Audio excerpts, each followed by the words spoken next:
ગુજરાતનો એક યુવાન એવો નીકળે કે જેમણે પોતાની સફળતાને ગરીબોમાં વહેંચે છે અને એ યુવાન એ ગુજરાતનો યુવાન બીજું કોઈ નહીં પરંતુ નીતિનભાઈ જાની 2021માં જ્યારે તોકતે વાવાઝોડું આવ્યું ને ત્યારે માજીના એક સવાલે નીતિનભાઈને વિચારતા કરી દીધા અને ત્યારે નીતિનભાઈએ એવું નક્કી કર્યું કે મારે માત્ર લોકોનું પેટ નથી ભરવું પણ એમની માથે એક આશરો બનાવવો છે અને સુરક્ષિત આશ્રય આપવો છે અને આજે 375 થી પણ વધારે મકાન બનાવ્યા છે અને ત્યારે સાબિત થાય છે કે જો નિયત સાચી હોય તો ઈશ્વર આપણી સાથે છે। એ પંક્તિ આપ સમક્ષ રજૂ કરું કે હૈયામાં હમદર્દી અને હાથોમાં સેવાનો થાળ છે।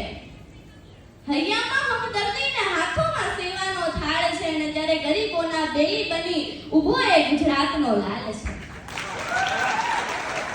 જેમના જુસ્સા થકી આજે આખું જાગ્યું યુવાધન કે જેમના જુસ્સા થકી આજે આખું જાગ્યું છે યુવાધન માનવતાના માર્ગે ચાલવા આજે આખું ગુજરાત મેદાને લાગ્યું છે કે માનવતાના માર્ગે ચાલવા આજે આખું ગુજરાત મેદાને લાગ્યું છે। અને અંતે એટલું ચોક્કસ કહીશ કે નીતિનભાઈ જાની જેવી સેવા કરી રહ્યા છે એ પરથી આપણે એટલું ચોક્કસ શીખીએ કે કોઈ પણ વ્યક્તિ મુસીબતમાં હોય તો આપણાથી જેટલી પણ બને તેટલી નાનામાં નાની સેવા આપણે તેમને કરીએ અને જેટલો આપણે નીતિનભાઈ ખજૂરભાઈ સિંગતેલને જેટલો આપણે સપોર્ટ આપ્યો છે તેટલો જ સપોર્ટ આપણે ખજૂરભાઈ સ્વદેશી મસાલાને આપીએ। Thank you. જય હિન્દ જય ભારત।